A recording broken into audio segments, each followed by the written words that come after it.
Hi friends, mindful വ്ളോഗിൻ്റെ പുതിയ വീഡിയോയിലേക്ക് എൻ്റെ എല്ലാ കൂട്ടുകാർക്കും സ്വാഗതം. ഇന്നെൻ്റെ കുറേ നാളത്തെ ആഗ്രഹമാണ് ഇന്ന് സാധിച്ചേക്കുന്നത്. അത് സ്വപ്നമാണോ സത്യമാണോ എന്ന് പോലും ഇപ്പോഴും വിശ്വസിക്കാൻ പറ്റുന്നില്ല. ഞാനിപ്പോൾ ജർമ്മനിയിലാണ്. ജർമ്മനിയിലെ എൻ്റെ ഫ്ലാറ്റിൽ റൂമിലാണ്. എനിക്ക് 8-ാം തീയതി ആയിരുന്നു ബാംഗ്ലൂരിൽ നിന്ന്, അതായത് ഇന്നലെ 8-ാം തീയതി ആയിരുന്നു ബാംഗ്ലൂരിൽ നിന്ന് ടിക്കറ്റ് കിട്ടിയിരുന്നത്. ഞാൻ 6-ാം തീയതി എൻ്റെ ഹസ്ബൻഡിൻ്റെ വീട്ടിൽ നിന്ന് എൻ്റെ വീട്ടിലോട്ട് പോയി. 7-ാം തീയതി രാവിലെ എനിക്കും ഹസ്ബൻഡിനും ബസ്സിന് ടിക്കറ്റ് ബുക്ക് ചെയ്തിട്ടുണ്ടായിരുന്നു. അപ്പോൾ കൊച്ചിയിൽ നിന്ന് ഞങ്ങൾക്ക് ടിക്കറ്റ് കിട്ടിയില്ലായിരുന്നു. കൊച്ചിയിൽ നിന്ന് ഫ്ലൈറ്റ് എടുത്തു കഴിഞ്ഞാൽ ടിക്കറ്റ് എടുത്തു കഴിഞ്ഞാൽ ഈ പ്രശ്നങ്ങളൊക്കെ നടക്കുന്നതുകൊണ്ട് തന്നെ ടിക്കറ്റ് കിട്ടാനും പ്രയാസമായിരുന്നു. പിന്നെ കൊച്ചിയിൽ നിന്ന് എടുത്തു കഴിഞ്ഞാൽ ഡൊമസ്റ്റിക്കായി പോവും, അപ്പോൾ വെയിറ്റ് കുറവ് കിട്ടത്തുള്ളൂ എന്ന് പറഞ്ഞപ്പോൾ ഞങ്ങളത് ഓക്കെ പറഞ്ഞു. ഞങ്ങൾ ബാംഗ്ലൂർ എത്തിക്കോളാം. ഞാൻ മാത്രമല്ല, എൻ്റെ കൂടെ 4 പേര് കൂടി ഉണ്ടായിരുന്നു. ഞങ്ങൾ 5 പേര്. അപ്പോൾ ബാംഗ്ലൂർ എത്തിക്കോളാം എന്ന് പറഞ്ഞപ്പോൾ ഞങ്ങൾക്ക് ബാംഗ്ലൂരിൽ നിന്നാണ് ഫ്ലൈറ്റ് ടിക്കറ്റ് എടുത്ത് തന്നത്. ബാംഗ്ലൂരിൽ നിന്ന് അഡീസ് അബാബ എന്ന് പറഞ്ഞ സ്ഥലത്ത്, അവിടെ നിന്ന് ജർമ്മനിയിലോട്ട് അങ്ങനെയായിരുന്നു. കണക്റ്റഡ് ഫ്ലൈറ്റ് ആയിരുന്നു. പിന്നെ ഞങ്ങൾ 7-ാം തീയതി വീട്ടിൽ നിന്ന് പോന്നു. 8-ാം തീയതി വെളുപ്പിന് ഒരു 4 മണിയൊക്കെ ആയപ്പോഴേക്കും ബാംഗ്ലൂർ എത്തി. അവിടെ ഒരു ഹോട്ടലിൻ്റെ പേര് വിസായിൻ എന്ന് പറഞ്ഞുകൊണ്ടൊരു ഹോട്ടലായിരുന്നു. നല്ല ഹോട്ടലായിരുന്നു കേട്ടോ. ഞങ്ങൾ അവിടെ സ്റ്റേ ചെയ്തത്. ഇപ്പോൾ മറ്റേ ഡയറക്റ്റായിട്ട് കുറേ ഹോട്ടലിലൊക്കെ റൂമിൻ്റെ ചോദിച്ചു കഴിഞ്ഞപ്പോൾ ഭയങ്കര റേറ്റൊക്കെ ആയിരുന്നു പറഞ്ഞത്. അപ്പം ഇവിടെ കുഴപ്പമില്ലായിരുന്നു, നമുക്ക് അഫോർഡബിൾ ആയിട്ടുള്ള റേറ്റ് ആയിരുന്നു. അങ്ങനെ ഞങ്ങൾ അവിടെ ആ ഹോട്ടലിൽ സ്റ്റേ ചെയ്തു എന്ന് പറയാൻ പറ്റത്തില്ല. രാവിലെ 4 മണിക്കാണ് ഹോട്ടലിൽ ചെന്നത്. പിന്നെ ഒരു 8-8:30 വരെ കിടന്നുറങ്ങി. പിന്നെ ഞങ്ങൾക്ക് മുമ്പ് ഇതേ ജർമ്മനിയിലോട്ട് ഞങ്ങളുടെ കൂടെ ഉണ്ടായിരുന്ന ഒരു 10 ഫ്രണ്ട്സ് പോന്നിട്ടുണ്ടായിരുന്നു. അപ്പോൾ അതിൽ 5 പേര് 30-ാം തീയതി, 5 പേര് 6-ാം തീയതി പോന്നിട്ടുണ്ടായിരുന്നു. അപ്പോൾ അവർ പറഞ്ഞായിരുന്നു, ഞങ്ങൾക്ക് 4:10-നായിരുന്നു ഫ്ലൈറ്റ് ടൈം പറഞ്ഞിരുന്നത്. അപ്പോൾ അവർ പറഞ്ഞായിരുന്നു കുറച്ച് നേരത്തെ, കാരണം അവരൊക്കെ 1 മണി 12:30 ആയപ്പോൾ കയറിയപ്പോഴേക്കും നല്ല തിരക്കായിരുന്നു അവിടെ. അപ്പോൾ അതുകൊണ്ട് പറഞ്ഞായിരുന്നു കുറച്ച് നേരത്തെ ചെക്ക് ഇൻ ചെയ്യാൻ നോക്കണമെന്ന് പറഞ്ഞായിരുന്നു. അപ്പോൾ അതുകൊണ്ട് ഞങ്ങൾ ഒരു 11 മണി കഴിഞ്ഞ് 11 മണി കഴിയുമ്പോഴേക്കും അവിടെ എത്താൻ പാകത്തിനായിരുന്നു ഹോട്ടലിൽ നിന്ന് പോകാൻ തീരുമാനിച്ചത്. അപ്പോൾ എൻ്റെ കൂടെ ഉണ്ടായിരുന്ന ബാക്കി 4 പേരും അവിടെ അടുത്തൊക്കെ തന്നെ ഹോട്ടലുകളിലൊക്കെ ഉണ്ടായിരുന്നു. അപ്പോൾ അവരെല്ലാവരും 11:30 ഒക്കെ ആയപ്പോഴേക്കും എയർപോർട്ടിലെത്തി. അപ്പോൾ അവിടെ വെച്ചാണ് ഒരു 3 പേരെ ഞാൻ കണ്ടിട്ടില്ല, ഫോണിൽ സംസാരിച്ചിട്ട് മാത്രമേ ഉണ്ടായിരുന്നുള്ളൂ. അപ്പോൾ അവിടെ വെച്ചാണ് അവരെ 3 പേരെയും കാണുന്നത്. ഒരാൾ എൻ്റെ കൂടെ തന്നെ എൻ്റെ കോളേജിൽ പഠിച്ചാണ്. ഞങ്ങൾ 2 പേരും റൂംമേറ്റ് ആയിരുന്നു. അപ്പോൾ അങ്ങനെ അവിടെ വെച്ച് എല്ലാവരെയും കണ്ടു. പിന്നെ രാവിലത്തെ ബ്രേക്ക്ഫാസ്റ്റ് കഴിച്ചിട്ടുണ്ടായിരുന്നു. അപ്പോൾ ഈ 11:30 ആയപ്പോൾ എയർപോർട്ടിൽ കയറുന്നതുകൊണ്ട് തന്നെ ഉച്ചയ്ക്കൊന്നും കഴിക്കാൻ പറ്റാത്തതുകൊണ്ട് അവിടെ നിന്ന് കഴിക്കാമെന്ന് വിചാരിച്ച് അവിടെ ഒരു കടയിൽ കയറി. എയർപോർട്ടിൻ്റെ അകത്ത് തന്നെ കയറി. പക്ഷേ 2 എഗ് പപ്സ് ഞാനും എൻ്റെ ഫ്രണ്ടും കൂടെ പോയി കഴിച്ചു. എഗ് പപ്സും ഒരു വാട്ടർ വാങ്ങിച്ചോളൂ, മിനറൽ വാട്ടർ വാങ്ങിച്ചോളൂ. പക്ഷേ എഗ് പപ്സിന് 250 രൂപയായിട്ടോ. പിന്നെ മിനറൽ വാട്ടർ ഒരു ചെറിയ ബോട്ടിലാണ്, അതിന് തന്നെ 100 രൂപയായി അവിടെ. പിന്നെ അതും കഴിച്ച് പിന്നെ പെട്ടത് എന്നാന്ന് വെച്ച് കഴിഞ്ഞാൽ ഞാൻ ഡെക്കാത്തലോണിൽ പോയി വലിയ കാര്യമായിട്ട് ജാക്കറ്റൊക്കെ വാങ്ങിച്ചു. പക്ഷേ എൻ്റെ വീട്ടിൽ വെച്ചിട്ട് പോന്നു. അപ്പോൾ ഇവിടെ തണുപ്പായെന്ന് ഫ്രണ്ട്സ് വിളിച്ചപ്പോൾ പറഞ്ഞിട്ടുണ്ടായിരുന്നു. അപ്പോൾ ജാക്കറ്റ് വേണമെന്നും പറഞ്ഞിട്ടുണ്ടായിരുന്നു. പക്ഷെ ഞാൻ മാന്യമായിട്ട് അതങ്ങ് വീട്ടിൽ വെച്ചിട്ട് പോന്നു. പിന്നെ എന്നാൽ ബാംഗ്ലൂർ വന്നിട്ട് വാങ്ങിക്കാമെന്ന് വിചാരിച്ച് അപ്പോൾ ഞങ്ങൾ സ്റ്റേ ചെയ്യാനെടുത്ത ഹോട്ടലും ഈ എയർപോർട്ടിൻ്റെ അടുത്തായിരുന്നു. അവിടെ നിന്ന് പിന്നെ പോയപ്പോഴേക്കും തൊട്ടടുത്ത എയർപോർട്ടുമായി. പിന്നെ അവിടെയെങ്ങും കടകളും അങ്ങനെ ഇതിനുള്ള കടകളൊന്നും ഇല്ലായിരുന്നു. അപ്പോൾ എന്നാൽ വിചാരിച്ചു എന്നാൽ എയർപോർട്ടിൻ്റെ അകത്തുനിന്ന് മേടിക്കാമെന്ന് വിചാരിച്ചു. അപ്പോൾ അവിടെ വില ചോദിച്ചപ്പോൾ അവിടെ അത്യാവശ്യം നല്ല ക്വാളിറ്റി ടൈപ്പ്, അതായത് ലെതർ ടൈപ്പ് ജാക്കറ്റൊക്കെ അവിടെ കണ്ടോളൂ. അതിനൊക്കെ അവർ പറയുന്ന വില എന്ന് വെച്ചാൽ 28,000 29,000 ഒക്കെ ആയിരുന്നു. അപ്പം തന്നെ ഞാൻ പറഞ്ഞു പിന്നെ വേണ്ടാന്ന് പറഞ്ഞു. പിന്നെ ഞാനിവിടെ എൻ്റെ ഫ്രണ്ട് ആദ്യം വന്ന ഫ്രണ്ട് ഉണ്ടായിരുന്നു. അപ്പോൾ അവളെ വിളിച്ച് ചോദിച്ചു ഞാൻ എന്നാ ചെയ്യേണ്ടത്, മേടിക്കണോ അതോ ഇവിടുത്തെ എത്ര രൂപയാവുമെന്നൊന്നും എനിക്കറിയില്ലല്ലോ. ജർമ്മനിയിൽ എത്ര രൂപയാവും, നല്ല പൈസയാവുമെന്നൊന്നും അറിയത്തില്ല. അതുകൊണ്ട് അവളോട് ചോദിച്ചപ്പോൾ അവൾ പറഞ്ഞു ചേച്ചി മേടിക്കേണ്ട, ചേച്ചി ഇവിടെ വന്നിട്ട് നമുക്ക് അല്ലെങ്കിൽ അവർ വാങ്ങിച്ച് വെക്കാമെന്നുള്ള രീതിയിൽ പറഞ്ഞു. എന്നിട്ട് പിന്നെ ഞാൻ വാങ്ങിച്ചില്ല. പിന്നെ ഒരു 12 മണിയൊക്കെ കഴിഞ്ഞപ്പോഴേക്കും ബാക്കി എല്ലാവരും വന്നു. ഞങ്ങൾ അകത്ത് കയറി. ലഗേജിന് എനിക്കൊരു ഡൗട്ട് ഉണ്ടായിരുന്നു, കാരണം എൻ്റെ ലഗേജിന് വെയിറ്റ് കൂടുതലായിരിക്കുമെന്ന്.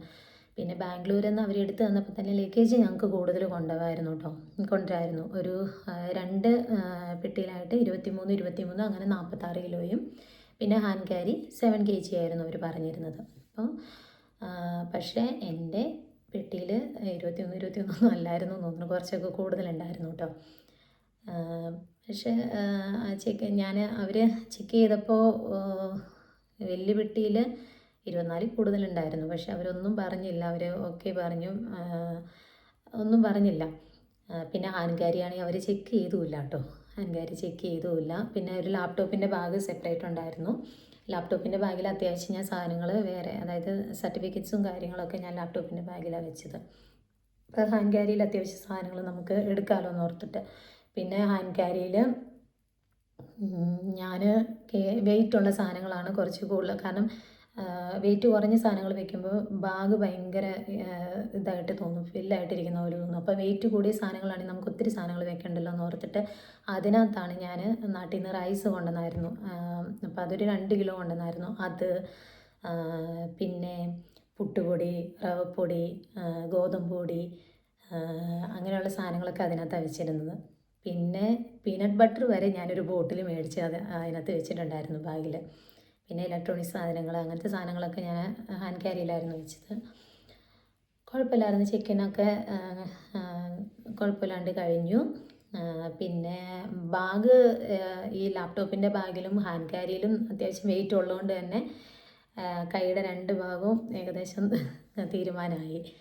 പിന്നെ അവിടെ നിന്ന് ഞങ്ങൾ 5 പേരും അകത്ത് കയറി. അപ്പോൾ ഞങ്ങൾ വിചാരിച്ചു ബാംഗ്ലൂർ എയർപോർട്ടിൽ കുറേ നേരം വെയിറ്റ് ചെയ്യേണ്ടി വരുമായിരിക്കും എന്നൊക്കെ വിചാരിച്ചത്. പിന്നെ അവിടെ ചെന്ന് കഴിഞ്ഞപ്പോൾ ഞാനിങ്ങനെ യൂട്യൂബിൽ ഈ ബാംഗ്ലൂരിലെ വൈഫൈ, അതായത് എയർപോർട്ടിലെ വൈഫൈ എങ്ങനെ കിട്ടണമെന്നൊക്കെ സെർച്ച് ചെയ്തപ്പോൾ അതിൽ കാണിച്ചത് ഇങ്ങനെ അവിടെ ഒരു മെഷീനുണ്ട്. അപ്പോൾ അതിനകത്ത് നമ്മുടെ പാസ്പോർട്ടും ബോർഡിംഗ് പാസും സ്കാൻ ചെയ്ത് കഴിയുമ്പോൾ അവിടെ നിന്നൊരു സ്ലിപ്പ് കിട്ടും. അപ്പോൾ അതിൽ യൂസർ നെയിം പാസ്വേഡും ഉണ്ടാവും. അപ്പോൾ അങ്ങനെയാണ് വൈഫൈ കണക്ട് ചെയ്യണമെന്നാണ് ഞാൻ അതിനകത്ത് കണ്ടത് യൂട്യൂബിൽ. അപ്പോൾ ഞാനത് വിചാരിച്ചാണ് ഇത്. പക്ഷേ എൻ്റെ ഒരു ഫ്രണ്ടിൻ്റെ കസിൻ ഉണ്ടായിരുന്നു. അപ്പോൾ പുള്ളി പറഞ്ഞു തന്നു അതിൻ്റെ ഒന്നും ആവശ്യമില്ല, വൈഫൈ ജസ്റ്റ് സെർച്ച് ചെയ്ത് കഴിയുമ്പോൾ തന്നെ BLR ഫ്രീ വൈഫൈ എന്ന് പറഞ്ഞ് വരും. അപ്പോൾ അത് ക്ലിക്ക് ചെയ്ത് കഴിയുമ്പോൾ നമ്മുടെ ഫോൺ നമ്പറും മെയിൽ ID ഒക്കെ അടിച്ചു കൊടുക്കാൻ വരും. അപ്പോൾ നമ്മുടെ ഫോൺ നമ്പറിലേക്ക് ഒരു OTP വരും. അപ്പോൾ തന്നെ ആ OTP അടിച്ചു കൊടുത്തു കഴിഞ്ഞാൽ ഇത് വൈഫൈ കണക്റ്റ് ആവുമെന്ന് പറഞ്ഞു. അപ്പോൾ അത് അങ്ങനെ ഞങ്ങൾ ചെയ്തു, കണക്റ്റ് ആവുകയും ചെയ്തു. പക്ഷേ ഞങ്ങൾക്ക് വൈഫൈ കണക്ട് ചെയ്ത് യൂസ് ചെയ്യാനുള്ള സമയമൊന്നും ഞങ്ങൾക്ക് കിട്ടിയില്ല കേട്ടോ. ഞങ്ങൾ അകത്ത് കയറി കുറച്ച് നേരം ഇരുന്നപ്പോഴേക്കും ഞങ്ങൾക്ക് അടുത്ത ഫ്ലൈറ്റ് കയറേണ്ട സമയമായിരുന്നു. പിന്നെ അതെല്ലാം കഴിഞ്ഞ് ചെക്ക് ചെയ്തൊക്കെ കഴിഞ്ഞ് ഫ്ലൈറ്റിൽ കയറി. ഫ്ലൈറ്റിൽ കയറിയെന്ന് വെച്ച് കഴിഞ്ഞാൽ ഞാൻ 6 കൊല്ലം കുവൈറ്റിൽ വർക്ക് ചെയ്തിട്ടുണ്ട്. അപ്പോൾ അന്നേരമൊക്കെ പോയ ഫ്ലൈറ്റ് എന്ന് വെച്ച് കഴിയുമ്പോൾ നമുക്ക് ഇങ്ങനെ നോക്കിയാൽ കണ്ണെത്തുന്ന ദൂരത്തായിരുന്നു അതിൻ്റെ എൻഡിങ് എന്ന് പറയുന്നത്. പക്ഷേ ഇത് ഞാൻ കയറിയത് എത്യോപ്യൻ എയർലൈൻസ് ആയിരുന്നു. അതിൽ നമുക്ക് നോക്കിയാൽ എൻഡിങ് കാണാനേ പറ്റത്തില്ല, കാരണം അത്രയും ലെങ്ത്താണ്, അത്രയും ആൾക്കാരുമാണ്, അത്രയും ലെങ്ത്തുമാണ് അതിന്. അങ്ങനത്തെ ഒരു ഫ്ലൈറ്റ് ആയിരുന്നു കേട്ടോ. പിന്നെ അതിൽ കയറി ഞങ്ങൾ ഒരു 4 മണിയൊക്കെ ആയപ്പോഴേക്കും കയറിയിട്ടും ഞങ്ങൾ അവിടെ നിന്ന് ഫ്ലൈറ്റ് എടുത്തത് ഒരു 4:30 ആയി, 4:30 ആയി ഫ്ലൈറ്റ് എടുത്തപ്പോൾ. ഫ്ലൈറ്റ് എടുത്തു. പിന്നെ ഞങ്ങൾക്ക് വൈകിട്ടത്തേക്ക് ഫുഡൊക്കെ ഉണ്ടായിരുന്നു. ഫുഡ് കുഴപ്പമില്ലായിരുന്നു കേട്ടോ. ഞാൻ പിന്നെ എവിടെ ചെന്നാലും എന്ത് ഫുഡും കഴിക്കും. എനിക്കങ്ങനെ ഇന്ന അങ്ങനെ നിർബന്ധങ്ങളൊന്നുമില്ല. അപ്പം ഏത് ഫുഡും അഡ്ജസ്റ്റ് ആവുന്നതുകൊണ്ട് കുഴപ്പമില്ലായിരുന്നു. ഫുഡൊക്കെ ഉണ്ടായിരുന്നു, ഫുഡൊക്കെ കഴിച്ചു. ഞങ്ങളൊരു അഡിസ് അബാബയിൽ ഞങ്ങൾ എപ്പോഴെത്തിയേ? ഞങ്ങൾ ഒരു 4 മണിക്ക് കയറി. അയ്യോ, അഡിസ് അബാബയിൽ എപ്പോഴാണ് എത്തിയത്? 6 മണിക്കൂർ ഉണ്ടായിരുന്നു തോന്നുന്നു കേട്ടോ. 6 മണിക്കൂർ. ഒരു 10:30ഒക്കെ ആയപ്പോൾ ചെന്നു തോന്നുന്നു അഡിസ് അബാബയിൽ. ഞാൻ കറക്റ്റായിട്ട് ഓർക്കുന്നില്ല. അഡിസ് അബാബയിൽ 6 മണിക്കൂർ ദൂരമായിരുന്നു എന്ന് തോന്നുന്നു. അപ്പോൾ അവിടെ ചെന്ന് അവിടെ ഇറങ്ങി. പിന്നെ അവിടെ ഒരു കുറച്ച് നേരം വെയിറ്റ് ചെയ്യണമായിരുന്നു കേട്ടോ. അവിടെ കുറച്ച് നേരം വെയിറ്റ് ചെയ്യണമായിരുന്നു. പിന്നെ അഡിസ് അബാബയിൽ വെയിറ്റ് ചെയ്തപ്പോൾ ഓൾറെഡി ഞങ്ങളുടെ ഫ്രണ്ട്സ് പറഞ്ഞിട്ടുണ്ടായിരുന്നു അവിടെ നിന്നൊക്കെ സാധനങ്ങൾ, ഫുഡ് ഐറ്റംസൊക്കെ മേടിക്കുന്നതിന് ഭയങ്കര റേറ്റാണ്, വെള്ളം മേടിക്കുന്നതിന് പോലും ഭയങ്കര റേറ്റാണ് എന്നൊക്കെ പറഞ്ഞിട്ടുണ്ടായിരുന്നു. അപ്പം ഞങ്ങൾ ഓൾറെഡി ഫ്ലൈറ്റിൽ വെച്ച് ഞങ്ങൾക്ക് കിട്ടിയതിൽ ബിസ്ക്കറ്റ്, ചെറിയ ബണ്ണ് അങ്ങനെയൊക്കെ ഉണ്ടായിരുന്നു. അപ്പോൾ അതൊക്കെ ഞങ്ങൾ മാറ്റി വെച്ചിട്ടുണ്ടായിരുന്നു. പിന്നെ അപ്പം അതൊക്കെ ഞങ്ങൾക്ക് ആ സമയത്ത് യൂസ്ഫുള്ളായിട്ടോ. പിന്നെ വെള്ളം കുടിക്കാനായിട്ടാണ് ഇച്ചിരി കഷ്ടപ്പെട്ടത്. ഇപ്പോൾ അതെന്ന് വെച്ച് കഴിഞ്ഞാൽ അഡിസ് അബാബയിലെ വെള്ളം ഞങ്ങളിങ്ങനെ അവിടെ എയർപോർട്ടിൽ വെയിറ്റ് ചെയ്തപ്പോൾ ഡ്രിങ്കിങ് വാട്ടർ കിട്ടുന്ന സ്ഥലം കണ്ടു. പക്ഷേ അതിൽ രസം എന്ന് വെച്ച് കഴിഞ്ഞാൽ നമ്മളൊരു ബട്ടണിൽ പ്രസ് ചെയ്ത് കഴിയുമ്പോൾ വെള്ളം വരും. പക്ഷെ നമുക്ക് അവിടെ ഗ്ലാസ്സോ ബോട്ടിലോ യാതൊന്നുമില്ല. നമ്മൾ വാ അടുപ്പിച്ച് പിടിച്ച് നമ്മളത് വെള്ളം കുടിക്കണം. വെള്ളം വരുന്നിടത്ത് വാ പിടിച്ച് കുടിക്കണം. അങ്ങനെയായിരുന്നു. പിന്നെ അവിടെ കുറേ നേരം, പിന്നെ അവിടെ മൊബൈൽ ചാർജ് ചെയ്യാനുണ്ടായിരുന്നു. മൊബൈലിൻ്റെ ചാർജൊക്കെ ഇറങ്ങിപ്പോയായിരുന്നു. അപ്പോൾ അതുകൊണ്ട് സീറ്റയിൽ ഇങ്ങനെ ചാർജ് ചെയ്യാനുള്ള സൗകര്യം ഉണ്ടായിരുന്നു. അങ്ങനെ ഫോണൊക്കെ ചാർജ് ചെയ്ത് വീട്ടിലൊക്കെ വിളിച്ചു. പിന്നെ ഞാൻ പോരുന്നതിന് മുമ്പ് ഇൻ്റർനാഷണൽ റോമിങ് ചെയ്തായിരുന്നു കേട്ടോ. നാട്ടിലത്തെ നമ്പർ, നാട്ടിലെ ജിയോ നമ്പറായിരുന്നു യൂസ് ചെയ്തുകൊണ്ടിരുന്നത്. അപ്പോൾ ജിയോ നമ്പറായിരുന്നു. പിന്നെ ഞാൻ VFSന് പോയപ്പോൾ ഞങ്ങൾക്ക് അവിടെ നിന്ന് ജർമ്മനിയിലെ ഒരു ലെബാര എന്ന് പറയുന്ന ഒരു സിമ്മ് ഞങ്ങൾക്ക് അവിടെ നിന്ന് ഞങ്ങൾ എടുത്തായിരുന്നു. ഒരു 450 രൂപ കൊടുത്ത് ഞങ്ങൾക്ക് തന്നായിരുന്നു. 450 രൂപ കൊടുത്ത്. അപ്പോൾ ആ ലെബാര സിമ്മ് പിന്നെ എൻ്റെ ഫോണിൽ ഒറ്റ സിമ്മ് ഇടാൻ പറ്റത്തുള്ളായിരുന്നു. അപ്പോൾ ഞാൻ ഓർത്തു ഇവിടെ വന്ന് കഴിയുമ്പോൾ എൻ്റെ നാട്ടിലത്തെ സിമ്മ് ഊരി കഴിഞ്ഞ് കഴിഞ്ഞാൽ പിന്നെ പണി കിട്ടും. ഇവിടുത്തെ സിമ്മ് ഇട്ട് കഴിഞ്ഞാൽ അത് കട്ടായിക്കും. കാരണം എല്ലായിടത്തും നാട്ടിലത്തെ നമ്പറാണ് കൊടുത്തിരിക്കുന്നത്. ബാങ്കിലും എല്ലാ സ്ഥലത്തും കൊടുത്തിരിക്കുന്നത്. അപ്പോൾ ആ നമ്പർ എനിക്ക് കട്ട് ചെയ്യാനും പറ്റത്തില്ല. അപ്പോൾ ഞാൻ ഓർത്തു ആ സിമ്മ്, നാട്ടിലത്തെ ജിയോ സിമ്മ് ഞാൻ സിമ്മാക്കി. ജിയോയുടെ ഓഫീസിൽ പോയി അത് സിമ്മാക്കി. അതപ്പോൾ തന്നെ ആക്ടിവേറ്റ് ആവുകയും ചെയ്തു കേട്ടോ. അപ്പോൾ ഞാൻ ആ സിമ്മ് മാറ്റി സെപ്പറേറ്റ് വെച്ചിട്ട് ഫോണിൽ നിന്ന് ഊരിയിട്ട് ഞാൻ ലെബാര എന്ന് പറയുന്ന ഈ സിമ്മ് ഞാൻ ഓൾറെഡി ഫോണിൽ ഇട്ടിട്ടാണ് നാട്ടിൽ നിന്ന് പോകുന്നത്. അതിൻ്റെ കൂടെ ലെബാര എന്ന് പറയുന്ന സിം ആക്ടിവേഷൻ എന്ന് പറയുന്ന ഒരു ആപ്പുണ്ട്. അപ്പോൾ അതും കൂടെ ഡൗൺലോഡ് ചെയ്തിട്ടുണ്ടായിരുന്നു. അപ്പോൾ അത് ഡൗൺലോഡ് ചെയ്തിട്ടിട്ട് പോന്നു. പിന്നെ അതുകൊണ്ട് തന്നെ പിന്നെ ഇവിടെ വന്നു കഴിഞ്ഞപ്പോൾ ഫ്രണ്ട്സിനൊന്നും വൈഫൈ കിട്ടുന്നില്ലെന്ന് പറഞ്ഞായിരുന്നു. വൈഫൈ ഇല്ലെന്ന് പറഞ്ഞായിരുന്നു. അപ്പോൾ ഞാനിങ്ങനെ ജിയോയുടെ ഓഫീസിൽ അന്വേഷിച്ച് കഴിഞ്ഞപ്പോൾ അവരെന്നോട് പറഞ്ഞത് സിമ്മ് കട്ടാവാതിരിക്കാൻ വേണ്ടിയിട്ട് 1102 രൂപയുടെ ചാർജ് ചെയ്താൽ മതി. അപ്പോൾ ഇവിടെ വരുമ്പോൾ വൈഫൈ ഉണ്ടെങ്കിൽ കുഴപ്പമില്ല, വൈഫൈ കണക്റ്റ് ആകുമ്പോൾ നമുക്കത് ആക്ടിവേറ്റ് ആയിക്കോളൂ എന്ന് പറഞ്ഞായിരുന്നു. പക്ഷേ ഫ്രണ്ട്സ് ഇങ്ങനെ വൈഫൈ ഇല്ല എന്ന് പറഞ്ഞ കാരണം കൊണ്ട് ഞാൻ പിന്നെ നോക്കിയപ്പോൾ ഇൻ്റർനാഷണൽ റോമിങ്ങിൻ്റെ ചാർജിങ് കാണിച്ചത് 1551 രൂപയ്ക്ക് കിടപ്പുണ്ടായിരുന്നു. അപ്പോൾ അതെന്ന് വെച്ച് കഴിഞ്ഞാൽ നമുക്ക് 14 ദിവസത്തേക്കേ ഉള്ളൂ. പക്ഷേ 6 GB ഡേറ്റയുണ്ട്. 100 മിനിറ്റ് നമുക്ക് കോൾ വിളിക്കാം, നാട്ടിലോട്ട് കോൾ വിളിക്കാം 100 മിനിറ്റ്. പിന്നെ മെസ്സേജസും അങ്ങനെ കുറേ ഇതുണ്ടായിരുന്നു. അപ്പം പിന്നെ ഞാൻ നാട്ടിൽ നിന്ന് പോരുന്നതിന്, അതായത് പോരുന്ന അന്നാട്ടോ 8-ാം തീയതി ഞാനത് ചെയ്തായിരുന്നു, ഇൻ്റർനാഷണൽ റോമിങ് ചെയ്തായിരുന്നു. അതുകൊണ്ട് തന്നെ ഞങ്ങൾക്ക് അഡിസ് അബാബയിൽ വന്നപ്പോൾ എനിക്ക് വീട്ടിലോട്ട് വിളിക്കാനും എല്ലാത്തിനും സൗകര്യം ഉണ്ടായിരുന്നു, വൈഫൈ കണക്ട് ചെയ്തിട്ടാണെങ്കിലും. അങ്ങനെ വീട്ടിലോട്ടൊക്കെ വിളിച്ചൊന്ന് സെറ്റാക്കി ഇങ്ങനെ വന്ന കാര്യമൊക്കെ പറഞ്ഞു, എല്ലാം സെറ്റായി എന്നൊക്കെ പറഞ്ഞ് പിന്നെ അവിടെ കുറച്ച് നേരം ഇരുന്ന് കഴിഞ്ഞപ്പോഴേക്കും അടുത്ത കണക്ട് ഫ്ലൈറ്റിന് കയറേണ്ട സമയമായി. അതിൽ കയറി.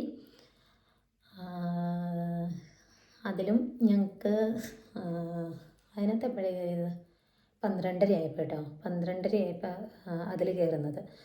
അതിൽ കയറി ഞങ്ങൾക്ക് രാവിലെ ആയപ്പോഴേക്കും അതിൽ എന്തായാലും ഞങ്ങൾക്ക് ബ്രേക്ക്ഫാസ്റ്റ് ഉണ്ടായിരുന്നു. രാവിലെ ഒരു 6 മണിയൊക്കെ ആയപ്പോഴേക്കും അവർ ബ്രേക്ക്ഫാസ്റ്റ് കൊണ്ടു തന്നു. ബ്രേക്ക്ഫാസ്റ്റിന് എന്തോ മുട്ടയുടെ എന്തോ ഒരു ഇതും പിന്നെ പിന്നെ എന്തൊക്കെയൊക്കെ ഉണ്ടായിരുന്നു. പൊട്ടറ്റോ ഇങ്ങനെ പുഴുങ്ങിയതും പിന്നെ എന്തൊക്കെയൊക്കെ ഉണ്ടായിരുന്നു കേട്ടോ. സോസേജ് പുഴുങ്ങിയത് അങ്ങനെയൊക്കെ ഉണ്ടായിരുന്നു. അപ്പം അത് കഴിച്ചു. രാവിലെ അതും കഴിച്ചു. അതിൽ നിന്നും ഈ ചില്ലറ ചെറിയ ചെറിയ സാധനങ്ങളൊക്കെ ഉണ്ടായിരുന്നു. കപ്പ് കേക്ക് അങ്ങനത്തെ കുറച്ച് സാധനങ്ങളൊക്കെ ഉണ്ടായിരുന്നു കേട്ടോ. അപ്പോൾ അതൊക്കെ ബാഗിനകത്തേക്ക് എടുത്തിട്ടുണ്ടായിരുന്നു. അപ്പം അതൊക്കെ കഴിച്ചു. ഒരു എപ്പോഴാണ് ഒരു 8:30 ആയപ്പോൾ ഞങ്ങൾ ജർമ്മനിയിലെത്തി. ജർമ്മനിയിൽ ഫ്രാങ്ക്ഫൂർട്ടിൽ ഒരു 8:30 ഒക്കെ ആയപ്പോഴേക്കും ഞങ്ങൾ എത്തി. അപ്പം ഞങ്ങളോട് ഓൾറെഡി ഫ്രണ്ട്സ് പറഞ്ഞിട്ടുണ്ടായിരുന്നു, ഈ ലെബാരസിം എന്ന് പറയുന്ന നമ്മൾ ജർമ്മനിയിൽ എത്തിക്കഴിയുമ്പോൾ അവിടെ, അതായത് ഫ്രാങ്ക്ഫൂർട്ടിൽ എത്തിക്കഴിയുമ്പോൾ അവിടുത്തെ വൈഫൈ കണക്ട് ചെയ്തിട്ട് അത് ആക്ടിവേറ്റ് ചെയ്യാൻ പറഞ്ഞിട്ടുണ്ടായിരുന്നു. അപ്പോൾ അതുകൊണ്ട് തന്നെ ഞങ്ങൾ അവിടെ എത്തി. ഇറങ്ങിക്കഴിഞ്ഞപ്പോൾ തന്നെ പിന്നെ ഇറങ്ങിയപ്പോൾ ഞങ്ങളോട് അവിടെ വെച്ച് ഞങ്ങളോട് കോൺട്രാക്റ്റ് പേപ്പർ ചോദിച്ചു കേട്ടോ. ഈ ഫ്രാങ്ക്ഫൂർട്ടിൽ ഇറങ്ങിക്കഴിഞ്ഞപ്പോൾ ഞങ്ങളോട് എന്തെങ്കിലും ഇങ്ങനെ ഏത് വിസ, വർക്ക് വിസയൊക്കെ ആണോ എന്ന് ചോദിച്ചു. അപ്പോൾ എന്തെങ്കിലും അതിൻ്റെ പ്രൂഫ് ഉണ്ടോ എന്ന് ചോദിച്ചു. അപ്പോൾ ഞങ്ങൾ കോൺട്രാക്റ്റ് പേപ്പർ ഉണ്ടായിരുന്നു, അപ്പോൾ അത് കാണിച്ചു കൊടുത്തു. കുഴപ്പമില്ലായിരുന്നു. പിന്നെ അവിടെ നിന്ന് തന്നെ ഞങ്ങൾ ലെബാരസിം ആക്ടിവേറ്റ് ചെയ്യാൻ വേണ്ടിയിട്ട് കുറച്ച് നേരം അവിടെ വെയിറ്റ് ചെയ്തു. അപ്പം ഞങ്ങൾക്ക് സിം ആക്ടിവേറ്റ് ചെയ്യുന്ന കാര്യത്തെക്കുറിച്ച് മുമ്പ് പോയ ഫ്രണ്ട്സ് ഇങ്ങനെ ഐഡിയ പറഞ്ഞിട്ടുണ്ടായിരുന്നു എങ്ങനെ ചെയ്യേണ്ടതെന്നൊക്കെ. അപ്പം പിന്നെ ഞങ്ങളത് ചെയ്തു. അതിൻ്റെ പാസ്പോർട്ട് നമ്മൾ ആ സിമ്മിൻ്റെ ബാക്കിലൊരു QR കോഡ് ഉണ്ടായിരുന്നു, അത് സ്കാൻ ചെയ്യണമായിരുന്നു. പിന്നെ നമ്മുടെ പാസ്പോർട്ടിൻ്റെ ഫോട്ടോ ഉള്ള പേജ് സ്കാൻ ചെയ്യണമായിരുന്നു. പിന്നെ നമ്മൾ ഫേസ് സ്കാൻ ചെയ്യണമായിരുന്നു. അങ്ങനത്തെ കുറച്ച് കാര്യങ്ങളുണ്ടായിരുന്നു. അപ്പോൾ അതൊക്കെ ചെയ്തു. നമ്മൾ സ്കാൻ ചെയ്യുമ്പോൾ അത് കറക്റ്റ് ആവുന്നില്ല എന്നും പറഞ്ഞുകൊണ്ട് പല പ്രാവശ്യം വന്നായിരുന്നു. പിന്നെ അത് ബാക്കി പിന്നെയും പോയി പിന്നെയും ചെയ്തു. അങ്ങനെ ഒരു കുറേ വട്ടം ചെയ്ത് കഴിഞ്ഞപ്പോഴാണ് അത് ശരിയാവുന്നത് കേട്ടോ. പിന്നെ അപ്പോഴത്തേക്കും കുറേ നേരം ലേറ്റായി. ഇത് ചെയ്യാൻ വേണ്ടി ഞങ്ങളെല്ലാവരും വെയിറ്റ് ചെയ്ത് ഇത് ചെയ്യാൻ വേണ്ടി എന്നറിഞ്ഞുകൊണ്ട് കുറേ നേരം ലേറ്റായി. പിന്നെ ഞങ്ങൾ ലഗേജ് കളക്ട് ചെയ്യണമായിരുന്നു. അങ്ങനെ വന്ന് ലഗേജ് കളക്ട് ചെയ്തു. പിന്നെ നമ്മുടെ നാട്ടിലൊക്കെ എന്ന് വെച്ച് കഴിഞ്ഞാൽ എയർപോർട്ടിൽ നമുക്ക് ലഗേജ് കളക്ട് ചെയ്ത് ട്രോളി എടുത്തുകൊണ്ട് വന്ന്, നാട്ടിൽ തന്നെയല്ല കേട്ടോ, കുവൈറ്റിലൊക്കെ അങ്ങനെയായിരുന്നു. ട്രോളി എടുത്തുകൊണ്ട് വന്ന് ലഗേജ് ട്രോളിയിൽ വെച്ച് നമുക്ക് ക്യാരി ചെയ്ത് കൊണ്ടുപോകായിരുന്നു. പക്ഷേ ഇവിടെ നേരെ തിരിച്ചാട്ടോ, €2 കൊടുക്കണമെന്ന് പറഞ്ഞു ട്രോളി ബാഗിന്. €2 പേയ്മെൻറ്റ് അടച്ചാലാണ് നമുക്ക് ലഗേജ് കൊണ്ടുവരാനായിട്ട് ട്രോളി അവിടെ നിന്ന് എടുക്കാൻ പറ്റത്തുള്ളൂ. അപ്പോൾ പിന്നെ ഞങ്ങൾ വേണ്ടാന്ന് വെച്ച് ട്രോളി വേണ്ടാന്ന് വെച്ചിട്ട് ഞങ്ങളല്ലാണ്ട് തന്നെ ലഗേജൊക്കെ എടുത്തു. അപ്പോഴേക്കും ഞങ്ങളെ കൊണ്ടുപോകാനുള്ള ആൾ ഫോണിൽ വിളിച്ചായിരുന്നു. അപ്പോൾ പുള്ളി അപ്പം തന്നെ വരുമെന്ന് പറഞ്ഞു. ഞങ്ങളങ്ങനെ പുറത്ത് വെയിറ്റ് ചെയ്യേണ്ട വന്നില്ല കേട്ടോ. അപ്പോൾ തന്നെ വന്ന് ഞങ്ങൾ പുറത്തിറങ്ങി. ഞങ്ങൾ 5 പേരും ഒരേ സ്ഥലത്തോട്ട് തന്നെയാണ്, വൈസൻഫെൽസ് എന്ന് പറയുന്ന സ്ഥലത്തോട്ടാണ്. പിന്നെ അതിൻ്റെ സ്ട്രീറ്റ് മാത്രമാണ് സെപ്പറേറ്റ് ആയിട്ടുള്ളൂ. അപ്പോൾ പുള്ളിയുടെ വണ്ടിയിൽ തന്നെ ഞങ്ങൾ 5 പേരെയും ഞങ്ങളുടെ ലഗേജും ഞങ്ങളും 5 പേരും എല്ലാവരും കൂടെ കയറി. പിന്നെ പോരുന്ന വഴിക്കാണെങ്കിൽ പോലും ഞങ്ങൾക്ക് പുള്ളി കോഫി മേടിച്ച് തരും. പിന്നെ ഞങ്ങൾക്ക് നല്ല ഹെൽപ്പായിരുന്നു കേട്ടോ. ഞങ്ങൾക്ക് എന്തെങ്കിലും വേണോ അങ്ങനെയൊക്കെ ചോദിച്ച് പിന്നെ ചോക്ലേറ്റും കാര്യങ്ങളൊക്കെ വാങ്ങിച്ച് തരും. വാട്ടർ ബോട്ടിൽ വാങ്ങിച്ചു തന്നു. അങ്ങനെ എല്ലാം പുള്ളി ഞങ്ങൾക്കെല്ലാം ചെയ്തു തന്നു. പിന്നെ വണ്ടിയിൽ പോന്നപ്പോൾ പിന്നെ ഞങ്ങൾക്ക് ഫ്രാങ്ക്ഫൂർട്ടിൽ നിന്ന് ഒരു 4 മണിക്കൂർ ദൂരം ഉണ്ടായിരുന്നു കാറിൽ ഞങ്ങൾ താമസിക്കുന്നിടത്തേക്ക്. അപ്പോൾ പോരുന്ന വഴിക്കാണെങ്കിൽ പോലും പുള്ളി വൈഫൈ ഞങ്ങൾക്ക് കണക്ട് ചെയ്ത് തന്നു. അങ്ങനെ വീട്ടിലോട്ട് പോരുന്ന വഴിക്ക് ഞങ്ങളെല്ലാവരും തന്നെ വിളിച്ചു കേട്ടോ. പോരുന്ന വഴിക്ക് എല്ലാവരും വീട്ടിലോട്ട് വിളിച്ചു. ഇവിടെ എത്തിയ കാര്യം ഫ്രണ്ട്സിനോട് വിളിച്ച് പറഞ്ഞു, മെസ്സേജ് അയച്ചു. അങ്ങനെ എല്ലാം ഞങ്ങൾ ചെയ്തു പോരുന്ന വഴിക്ക് തന്നെ. കാരണം 4 മണിക്കൂർ ഉണ്ടായിരുന്നല്ലോ. പിന്നെ ചിലർ കിടന്നുറങ്ങി. എനിക്കാണെങ്കിൽ ഉറക്കവും വരുന്നില്ലായിരുന്നു. പുറത്തോട്ടൊക്കെ നോക്കുമ്പോൾ പുതിയൊരു സ്ഥലം, കാണാനും നല്ല സ്ഥലം. അപ്പോൾ പുറത്തോട്ടൊക്കെ നോക്കിയിരുന്ന് രസമായിരുന്നു. അപ്പോൾ അങ്ങനെ ഞങ്ങൾ വൈസൻഫെൽസിലോട്ട് വന്ന് അത് പുള്ളി പറഞ്ഞായിരുന്നു ചെറിയ വലിയ സിറ്റി ഒന്നുമല്ല, അതായത് ഹാംബുർഗ്, ബെർലിൻ അങ്ങനെ അതുപോലത്തെ സിറ്റി ഒന്നും അല്ല, ചെറിയ സിറ്റിയാണ്. വൈസംഫെൽസിലോട്ട് കടന്ന് അപ്പം ഞങ്ങൾ 5 പേർക്ക്, ഞങ്ങളിൽ 2 പേർക്ക് ഒരു ഒരുമിച്ചുള്ള അക്കോമഡേഷൻ, പിന്നെ വേറെ 2 പേർക്ക് ഒരുമിച്ചുള്ള അക്കോമഡേഷൻ, പിന്നെ ഒരാൾക്ക് സെപ്പറേറ്റ് ആയിട്ടുള്ള അക്കോമഡേഷനാണ് പറഞ്ഞത്. അപ്പം ആദ്യം വന്നത് എനിക്കും എൻ്റെ ഫ്രണ്ടിനുമായിട്ടുള്ള അക്കോമഡേഷനിലായിരുന്നു.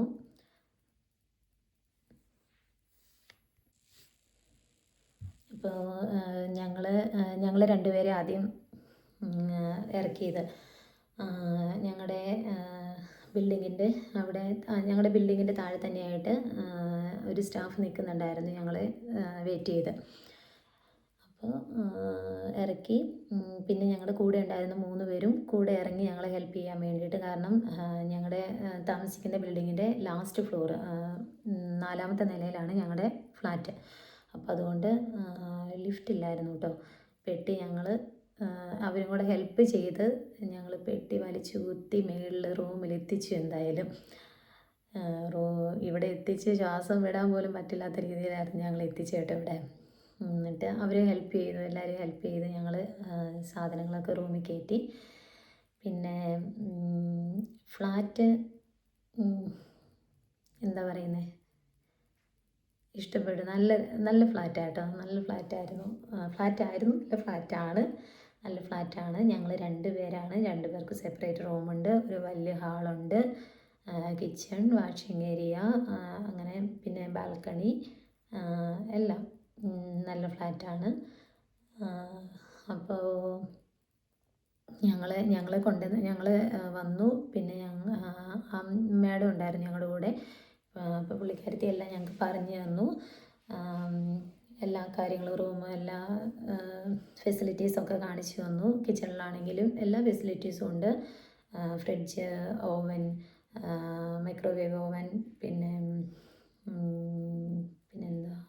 കെറ്റില്, പാത്രങ്ങൾ, ഞങ്ങൾക്ക് വേണ്ട ആവശ്യമായിട്ടുള്ള പ്ലേറ്റ്, ഗ്ലാസ്, പിന്നെ ഇത് എന്താ പറയുന്നത്, പാന്, ഫ്രൈങ് പാന്, ചായ തിളപ്പിക്കാനുള്ളത് പാത്രം, അങ്ങനെ എല്ലാം ഉണ്ടായിരുന്നു കേട്ടോ. എല്ലാ ടവല്, കിച്ചൺ ടവല്, അങ്ങനെ എല്ലാ ഫെസിലിറ്റീസും എല്ലാം അവർ അലോ ചെയ്തിട്ടുണ്ടായിരുന്നു. പിന്നെ ഞങ്ങൾക്ക് കഴിക്കാനായിട്ടുള്ള 2 പാക്കറ്റ് ബിസ്ക്കറ്റ്, പിന്നെ വാട്ടർ ബോട്ടിൽ, അതൊക്കെ അവർ സെറ്റ് ചെയ്ത് വെച്ചിട്ടുണ്ടായിരുന്നു. അപ്പോൾ എല്ലാം ഞങ്ങൾക്ക് പരിചയപ്പെടുത്തി തന്ന്, ഞങ്ങൾക്ക് കീ തന്ന്. പിന്നെ കീ തന്നപ്പോൾ ഞങ്ങൾക്ക് പേപ്പറിൽ സൈൻ ഇട്ട് കൊടുക്കണമായിരുന്നു, അത് കൊടുത്തു. പിന്നെ അങ്ങനെ എല്ലാം ഡീറ്റെയിൽ ആയിട്ട് ഞങ്ങൾക്ക് പറഞ്ഞൊക്കെ തന്നിട്ട്, ഇനി നാളെ ഞങ്ങൾക്കൊരു പരിപാടി ഉണ്ട്. നാളെ ഞങ്ങൾക്കിവിടെ സിറ്റി രജിസ്ട്രേഷൻ ചെയ്യണം. അത് സിറ്റി രജിസ്ട്രേഷൻ ചെയ്യണം. പിന്നെ ഹോസ്പിറ്റലിൽ ഞങ്ങൾ ചെയ്യേണ്ട ഹോസ്പിറ്റലിൽ ഞങ്ങൾ പോകണം. ഇതാരും കൊണ്ടുപോകുമൊന്നുമില്ല, ഞങ്ങൾക്ക് മാപ്പ് തന്നിട്ടുണ്ട്. അപ്പോൾ രാവിലെ ടൈം പറഞ്ഞിട്ടുണ്ട് 8:15 ആകുമ്പോൾ ഞങ്ങളവിടെ ചെല്ലണം, സിറ്റി രജിസ്ട്രേഷന് വേണ്ടി ചെല്ലണം. അപ്പോൾ നമ്മൾ 8:15 അറിയില്ലാത്ത സ്ഥലമായതുകൊണ്ട് തന്നെ ഞങ്ങളൊരു 7:15 ആകുമ്പോൾ ഇറങ്ങാമെന്ന് വിചാരിച്ചിരിക്കുകയാണ്. പിന്നെ ബാക്കി 3 പേർക്കുള്ള അക്കോമഡേഷൻ്റെ അടുത്താണ് ഈ ഓഫീസ് എന്ന് പറയുന്നത്. പക്ഷെ അവർക്ക് തൊട്ടടുത്താട്ടോ, അവർക്ക് പെട്ടെന്ന് ഫ്ലാറ്റിൽ നിന്ന് ഇറങ്ങി പോയാൽ മതി. പക്ഷെ ഞങ്ങൾക്ക് ഒരു അരമണിക്കൂർ നടക്കണം. അപ്പം ഞങ്ങൾ വിചാരിച്ചു ഒരു 7:15 ആകുമ്പോൾ ഇവിടെ നിന്ന് ഇറങ്ങാമെന്ന് വിചാരിച്ചിരിക്കുന്നത്. പിന്നെ അപ്പോൾ അത് കഴിഞ്ഞിട്ട് ഞങ്ങൾ ക്ലിനിക്കിൽ കൊണ്ടുപോകും. ക്ലിനിക്കിൽ പോകണം. ക്ലിനിക്കിൽ ഞങ്ങൾ എന്തോ പേപ്പേഴ്സൊക്കെ സൈൻ ഇടാനുണ്ട്. അപ്പോൾ അതിന് പോകണം. അങ്ങനെ പിന്നെ സാധനങ്ങൾ, പെട്ടിയൊക്കെ എടുത്ത് സാധനങ്ങളൊക്കെ അലമാരിൽ വെച്ച് എല്ലാം റെഡിയാക്കി. ഞാൻ ഈ വീഡിയോ എടുക്കുന്നതിന് മുമ്പ് കുളിച്ച് വന്നിരുന്നേ ഉള്ളൂ, എല്ലാം ഒന്ന് സെറ്റാക്കിയിട്ട്. തണുപ്പുണ്ട് കേട്ടോ, തണുപ്പ് ഉള്ളിൽ അങ്ങനെ റൂമിനകത്ത് വലിയ കുഴപ്പമൊന്നുമില്ല, പക്ഷെ പുറത്തോട്ട് നല്ല തണുപ്പുണ്ട്. പക്ഷേ പിന്നെ എനിക്ക് ജാക്കറ്റ് പിന്നെ ഞങ്ങളുടെ ഫ്രണ്ട്സ് 3 പേരും, ആദ്യം വന്ന 3 പേരും ഇവിടെ അടുത്തൊരു 7 മിനിറ്റ് ഡിസ്റ്റൻസേ ഉള്ളൂ. അപ്പോൾ അവർ 3 പേരും റൂമിൽ വന്നു. അപ്പം അത്യാവശ്യ കാര്യങ്ങളൊക്കെ ഞങ്ങൾ ഇപ്പം ഇന്ന് വന്നതായതുകൊണ്ട് അറ്റ്ലീസ്റ്റ് ജനൽ തുറക്കുന്ന പോലും ഞങ്ങൾക്ക് ശരിക്കും അറിയത്തില്ലായിരുന്നു. അപ്പോൾ അതെല്ലാം ഞങ്ങൾക്ക് അവരാണ് പറഞ്ഞു തന്നത്. അവർ 3 പേരും വന്നു, ഞങ്ങൾക്കെല്ലാം പറഞ്ഞു തന്നു. പിന്നെ അതിലൊരു ഫ്രണ്ട് അവൾക്കൊരു ജാക്കറ്റ് എക്സ്ട്രാ ഉണ്ടായിരുന്നു, അപ്പോൾ അവൾ അതെനിക്ക് കൊണ്ട് തന്നു. പിന്നെ ഇപ്പം ഞാൻ എപ്പോഴെങ്കിലും പോകുമ്പോൾ മേടിച്ചാൽ മതിയല്ലോ, അപ്പോൾ അവൾ എനിക്ക് അത് കൊണ്ട് തന്നു. അതുകൊണ്ട് അതെല്ലാം സെറ്റായി. പിന്നെ എനിക്കങ്ങനെ ഞാൻ താമസിക്കുന്ന എൻ്റെ വീട് വാളറയാണ്, അടിമാലി. അപ്പോൾ മൂന്നാർ ഏരിയ അവിടേക്കെന്ന് വെച്ചാൽ ഫോറസ്റ്റ് ഏരിയ ആയതുകൊണ്ട് തന്നെ തണുപ്പിന് വലിയ ക്ഷാമമില്ല ആ ഏരിയയിലോട്ട്. അപ്പോൾ ആ തണുപ്പിൽ നിന്നുകൊണ്ട് വന്നിട്ടാണോ എന്നറിയത്തില്ല, എനിക്ക് അങ്ങനെ വലിയ തണുപ്പ് ഫീൽ ചെയ്യുന്നില്ല. പിന്നെ അത്യാവശ്യം ചുമയും കാര്യങ്ങളൊക്കെ ഉള്ള ആളായതുകൊണ്ട് നന്നായിട്ട് ശ്രദ്ധിക്കണം. അപ്പം അതുകൊണ്ട് പുറത്ത് പോകുമ്പോഴാണെങ്കിലും ജാക്കറ്റും കാര്യങ്ങളൊക്കെ ഇടാണ്ട് പോയി കഴിഞ്ഞാൽ പെട്ടെന്ന് എന്തെങ്കിലും വന്നു പോയി കഴിഞ്ഞാൽ പിന്നെ ഒരു ലോഡ് മെഡിസിൻസ് കൊണ്ടുവന്നിട്ടുണ്ട്. ഒത്തിരി മെഡിസിൻസ് ഉണ്ട്, എല്ലാത്തിനും ഉള്ള മെഡിസിൻസും ഉണ്ട്, സെപ്പറേറ്റ് ചെയ്ത് എല്ലാം കൊണ്ടുവന്നിട്ടുണ്ട്. അപ്പം അതൊക്കെ ഇത് എന്തെങ്കിലും വന്നു കഴിഞ്ഞാൽ യൂസ് ചെയ്യാമല്ലോ എന്ന് ഓർത്തുകൊണ്ട് എല്ലാം കൊണ്ടുവന്നിട്ടുണ്ട്. പിന്നെ ഞങ്ങൾ ഉച്ചയ്ക്ക് ഇവിടെ വന്നു കഴിഞ്ഞപ്പോൾ ഞാൻ നാട്ടിൽ നിന്ന് പോന്നപ്പോൾ റെഡി ടു ഈറ്റിൻ്റെ ഫുഡ് കൊണ്ടുവന്നിട്ടുണ്ടായിരുന്നേ. അപ്പം അത് കൊണ്ടുവന്നു. ഉച്ചയ്ക്ക് ഞങ്ങൾ റൈസും ഉണ്ടായിരുന്നു, പിന്നെ ടൊമാറ്റോ റൈസ് ഉണ്ടായിരുന്നു, ഫിഷ് കറി ഉണ്ടായിരുന്നു. അപ്പം അത് 3 ഞങ്ങൾ ചൂടാക്കിയിട്ട് ഞാനും എൻ്റെ ഫ്രണ്ടും കൂടെ അത് കഴിച്ചു. നല്ലതായിരുന്നു കേട്ടോ, കുഴപ്പമൊന്നുമില്ലായിരുന്നു. നമ്മളൊക്കെ വീട്ടിൽ കറി വെച്ച് കഴിയുമ്പോൾ വൈകിട്ടാകും, ചൂടാണെങ്കിൽ പ്രത്യേകിച്ച് ഒന്നും പറയണ്ട, ചൂടാണെങ്കിൽ വൈകിട്ടാകുമ്പോഴേക്കും ആ കറി ചീത്തയായി പോകും. പിന്നെ തണുപ്പുള്ള ഏരിയ ആണെങ്കിൽ ഒരു രാത്രി വരെയൊക്കെ ഇരുന്നാലായി. പക്ഷേ ഇതെങ്ങനെയാണ് ഉണ്ടാക്കുന്നതെന്ന്, ഇതെങ്ങനെയാണ് പ്രിസർവ് ചെയ്യണമെന്നൊന്നും അറിയത്തില്ല. പക്ഷെ ഒരു കുഴപ്പമില്ല കേട്ടോ, നല്ല ഫുഡായിരുന്നു. ഫിഷ് കറി ആണെങ്കിൽ നല്ല കറിയായിരുന്നു. അതൊക്കെ കഴിച്ചു. ഇനി ഇപ്പോൾ ഇവിടെ സമയം 10 മണി കഴിഞ്ഞു. ഞാൻ അപ്പോൾ കുളിച്ചിട്ടൊക്കെ കഴിക്കാമെന്ന് വിചാരിച്ചപ്പോഴേക്കും എൻ്റെ ഫ്രണ്ട് ഉറക്കം കഴിഞ്ഞു. ഉറങ്ങിയ ആൾ നല്ല ക്ഷീണം ഉണ്ടായിരുന്നു കേട്ടോ ഇന്നലത്തെ ആ വരവിൻ്റെയും. എൻ്റെ കൈയാണെങ്കിൽ അനക്കാൻ പാടില്ല. പിന്നെ ഞാനൊരു സാധനം കൊണ്ടുവന്നിട്ടുണ്ട് കേട്ടോ, കാണിച്ചു തരാം. മസാജർ ഇതുകൊണ്ടൊക്കെയാണ് പോകുന്നത്. അപ്പോൾ ഇതെന്ന് വെച്ച് കഴിഞ്ഞാൽ നമുക്ക് ബോഡി പെയിനൊക്കെ ഉണ്ട്, കൈക്കൊക്കെ പെയിൻ ഉണ്ടെങ്കിൽ നമുക്ക് തന്നെ യൂസ് ചെയ്യാൻ പറ്റുന്ന നല്ല സുഖം കേട്ടോ. ഇതൊക്കെ വെച്ച് ചെയ്യുമ്പോൾ ഇതിങ്ങനെ ഇതുണ്ട്, ചാർജർ ഇത് കണക്ട് ചെയ്യാനുള്ള ഇതുണ്ട്. അപ്പോൾ അത് വെച്ച് കഴിഞ്ഞിട്ട് ഇതിങ്ങനെ കയ്യിലൊക്കെ വെച്ച് കഴിയുമ്പോൾ നന്നായിട്ട് നന്നായിട്ട് നമ്മൾ ഒരാൾ തിരുമ്മി കൊടുക്കുന്നതിൻ്റെ ഒരു എഫക്റ്റ് നമുക്ക് കിട്ടും. അപ്പോൾ അതൊക്കെ മേടിച്ചുകൊണ്ടാണ് വന്നത്. അത്യാവശ്യം എല്ലാ സാധനങ്ങളും മേടിച്ചുകൊണ്ടാട്ടോ ഞാൻ വന്നത്. എന്നോട് ചേട്ടായി എൻ്റെ ഹസ്ബൻഡ് ചോദിക്കും, നീ ഇനി അമ്മിക്കല്ലും കൂടെ ആണ്ടി കൊണ്ടുപോകാനുള്ളൂ, അതും കൂടെ എടുത്ത് വെക്കണമെന്നും പറഞ്ഞുകൊണ്ട് ഭയങ്കര കളിയാക്കലായിരുന്നു. കാരണം കട്ടിംഗ് ബോർഡ്, മസാജർ, പിന്നെ എൻ്റെ പല്ലിന് കുറേ കേടൊക്കെ ഉണ്ടായിരുന്നു. അപ്പോൾ അത് നാട്ടിൽ വെച്ച് 2 പല്ലെടുത്തു. പിന്നെ റൂട്ട് കനാൽ, അങ്ങനെ കുറച്ച് കാര്യങ്ങളൊക്കെ ചെയ്യുന്നുണ്ടായിരുന്നു. അപ്പോൾ ഡോക്ടർ പറഞ്ഞു, നീ പോകുമ്പോൾ ഒരു വാട്ടർ ബ്ലാസ്റ്റർ എന്ന് പറയുന്നൊരു മെഷീൻ, വാട്ടർ ഇങ്ങനെ വെച്ച് ക്ലീൻ ചെയ്യുന്ന, വാട്ടർ വെച്ചിട്ട് ക്ലീൻ ചെയ്യുന്നൊരു അപ്പോൾ അത് നല്ലതാണെന്ന് പറഞ്ഞു. അത് മേടിച്ചുകൊണ്ട് പോകാൻ പറഞ്ഞു. അതും ഉണ്ട്. പിന്നെ ചുമയും ശ്വാസം മുട്ടൊക്കെ ചെറിയ തോതിലുള്ളതുകൊണ്ട് ആവി വലിക്കാനുള്ള സ്റ്റീം ഇൻഹേലർ, പിന്നെ പിന്നെ വീഡിയോ പിടിക്കാനായിട്ടുള്ള ഇത് സ്റ്റിക്ക്, അങ്ങനെ അയൺ ബോക്സ് വാങ്ങിച്ചുകൊണ്ട് വന്നു. അത്യാവശ്യം വേണ്ട ഉപ്പ് തൊട്ട് കർപ്പൂരം വരെ കൊണ്ടുവന്നിട്ടുണ്ട്. വെയിറ്റ് എന്തോ യോഗം കൊണ്ട് ദൈവം രക്ഷിച്ചു. ആ ഒരു സാറ് നല്ലൊരു മനുഷ്യനായതുകൊണ്ട് തന്നെ മൈൻഡ് ചെയ്തില്ല, അങ്ങ് വിട്ടു. അത്യാവശ്യം എല്ലാ സാധനങ്ങളും കൊണ്ടുവന്നിട്ടുണ്ട് കേട്ടോ. പിന്നെ എല്ലാം സെറ്റ് ചെയ്ത് അലമാരയിലൊക്കെ കയറ്റി വെച്ചു, റെഡിയായി. ഭയങ്കര ഹാപ്പി കേട്ടോ. വീട്ടിൽ നിന്ന് പോകുന്നതിൻ്റെ സങ്കടമുണ്ട്, മക്കളെ ഇട്ടേച്ച് പോകുന്നതിൻ്റെ സങ്കടമുണ്ട്. 2 പേര്, പൊന്നു ചിന്നു, പ്രാർത്ഥന അർപ്പിത. മൂത്തയാൾ 7-ലോട്ട്, 8-ലോട്ട്, രണ്ടാമത്തെ ആൾ 7-ലോട്ട്. 2 പേരും ഇപ്പോൾ അവധിയായതുകൊണ്ട് എൻ്റെ വീട്ടിലാണ്. അപ്പോൾ അവിടെ ചേച്ചിയുടെ പിള്ളേരും എല്ലാവരും ഉള്ളത് കൊണ്ട് അവരൊക്കെയാണ്, കുഴപ്പമില്ല. പിന്നെ ഞാൻ 6 കൊല്ലം കുവൈറ്റിൽ ഇവരെ നാട്ടിൽ നിർത്തിയിട്ടാണ് ഞാൻ പോയത്. മാറി നിന്നിട്ടുള്ളതാണ് നേരത്തെ. അതുകൊണ്ട് ഇപ്പോഴും മാറി നിൽക്കുന്നതുകൊണ്ടുള്ളൊരു പ്രശ്നമല്ല. പിന്നെ ഇവിടെ വന്നപ്പോൾ ഉള്ളൊരു സന്തോഷം എന്ന് വെച്ച് കഴിഞ്ഞാൽ നമുക്കൊരു 1 ഇയർ കഴിയുമ്പോഴേക്കും നമ്മുടെ ഫാമിലീനെ കൊണ്ടുവരാനുള്ള കാര്യങ്ങൾ ചെയ്യാമെന്നൊരു സന്തോഷമുണ്ട്. അതുകൊണ്ട് ഭയങ്കര ഹാപ്പിയാണ്. പിന്നെ ഒരു ടെൻഷൻ എന്ന് വെച്ച് കഴിഞ്ഞാൽ ലാംഗ്വേജ്. അയ്യോ, അത് വല്ലാത്തൊരു ടെൻഷൻ തന്നെയാണ്. ടെൻഷനൊന്നുമില്ല. B2 പാസ്സായി. പിന്നെ പ്രോസസ്സിങ് കാര്യങ്ങളുമായിട്ട് കുറേ നാൾ ഡിലേ ആയിരുന്നു. ഞങ്ങൾ ഗവൺമെൻറ്റിൻ്റെതായിട്ട് കയറിപ്പോന്നു ODPC. ഞാൻ ഓൾറെഡി വീഡിയോ ഇട്ടിട്ടുണ്ടായിരുന്നു. ODPC ഗവൺമെൻറ്റിൻ്റെ റിക്രൂട്ട്മെൻറ്റിൽ കയറി പോകുന്നതാണ്. ഇൻ്റർവ്യൂ ഒക്കെ കഴിഞ്ഞ് പോകുന്നതാണ്. അപ്പോൾ എക്സാം പാസ്സായി. പക്ഷേ ഇത്രയും ഡിലേ വന്നതുകൊണ്ട് പിന്നെ ഞങ്ങൾക്ക് ഓൺലൈൻ ക്ലാസ്സും ഉണ്ടായിരുന്നു കേട്ടോ. മെഡിക്കൽ റിലേറ്റഡ് ആയിട്ടുള്ള ഓൺലൈൻ ക്ലാസ്സും ഉണ്ടായിരുന്നു. എന്നാൽ പോലും നമ്മൾ വീട്ടിൽ നിൽക്കുമ്പോൾ പിള്ളേരുടെ കാര്യങ്ങൾ, വീട്ടിലെ കാര്യങ്ങൾ, അമ്മയുടെ കാര്യങ്ങൾ, അച്ഛൻ്റെ കാര്യങ്ങൾ, പിന്നെ അടുക്കളപ്പണി, അങ്ങനെ നൂറായ പണികളുണ്ടാവും നമ്മൾ വീട്ടിൽ നിൽക്കുമ്പോൾ. അപ്പോൾ പഠിത്തവും കാര്യങ്ങളൊക്കെ നമുക്ക് ഊഹിക്കാവുന്നല്ലേ ഉള്ളൂ.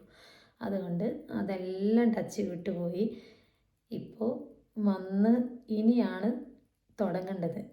എങ്ങനെയാണ് സംസാരിക്കേണ്ടതെന്നും ഇതെല്ലാം പിന്നെ ഞങ്ങൾക്കൊരു ഇതെന്ന് വെച്ച് കഴിഞ്ഞാൽ ഒരു ഭാഗ്യം എന്ന് വെച്ച് കഴിഞ്ഞാൽ നെക്സ്റ്റ് മന്ത് ആദ്യം തൊട്ടാണ് ഞങ്ങൾക്ക് ഡ്യൂട്ടിയും ക്ലാസ്സും എല്ലാം തുടങ്ങുന്നത്. ക്ലാസ് ഓഫ്ലൈൻ ക്ലാസ് ആണ്. കാരണം ഞങ്ങൾക്ക് 6 മാസം കഴിയുമ്പോൾ ഒരു എക്സാം ഉണ്ട്. അനാർക്കന്യൂ എന്ന് പറയുന്നൊരു എക്സാം ഉണ്ട്. മെഡിക്കൽ റിലേറ്റഡ് ആയിട്ടുള്ളൊരു എക്സാമാണ്. അപ്പോൾ അതിനുള്ള ക്ലാസ് ഞങ്ങൾക്ക് ഇവർ പ്രൊവൈഡ് ചെയ്യുന്നുണ്ട്. അപ്പോൾ അത് ഓഫ്ലൈനാണെന്നാണ് പറഞ്ഞിരിക്കുന്നത്. അപ്പോൾ ഡ്യൂട്ടി ഉണ്ടാവും, ക്ലാസ്സും ഉണ്ടാവും. എന്തായാലും നെക്സ്റ്റ് മന്ത് തൊട്ടേ ഉള്ളൂ. അപ്പോൾ ഈ ഒരു മന്ത് എന്ന് വെച്ച് കഴിഞ്ഞാൽ ഞങ്ങൾക്ക് ഇനിയിപ്പോൾ ഒരു 20 ദിവസം കൂടെ 10 ദിവസം കൂടെ ഉണ്ടല്ലോ. അപ്പോൾ അതെന്ന് വെച്ച് കഴിഞ്ഞാൽ ഞങ്ങൾക്ക് പുറത്ത് പോവുക, സ്ഥലങ്ങളൊക്കെ കാണുക, സ്ഥലങ്ങളൊക്കെ പരിചയപ്പെടുക, ലാംഗ്വേജ് പിക്കപ്പ് ആക്കി എടുക്കുക, അങ്ങനെയുള്ള കാര്യങ്ങളൊക്കെയാണ്. അപ്പോൾ അങ്ങനെ ഇരിക്കുന്നു. ഇനി ഞാൻ പറഞ്ഞു പോകുന്നില്ല. വിശക്കുന്നുണ്ട്. വയറ്റിൽ നിന്ന് വിളി വന്നു തുടങ്ങി. ഇനിയിപ്പോൾ അവളെ വിളിച്ച് എണീപ്പിക്കണം. ഫുഡ് പ്രിപ്പയർ ചെയ്യാനൊന്നുമില്ല. റെഡി ടു ഈറ്റിൻ്റെ ഫുഡുള്ള കാരണമുണ്ട്. വെള്ളം തിളപ്പിക്കുക, അതിനകത്ത് എടുക്കുക. അപ്പം അത് കഴിക്കണം, കിടന്നുറങ്ങണം. രാവിലെ അലാറം വെച്ചിട്ടുണ്ട്. 6 മണിക്കും വെച്ചിട്ടുണ്ട്, 6:30ക്കും വെച്ചിട്ടുണ്ട്. എങ്ങാനും എണീറ്റില്ലെങ്കിൽ 6:30ക്കും വെച്ചിട്ടുണ്ട്. അപ്പോൾ 7:15 ഇവിടെ നിന്ന് ഇറങ്ങണം. പിന്നെ അതെല്ലാം കഴിഞ്ഞ് വന്ന് നാളെ മുതൽ പഠിക്കാനുള്ള കാര്യങ്ങൾ ചെയ്തു തുടങ്ങണം. പിന്നെ വീഡിയോ ഇട്ട് തുടങ്ങണം.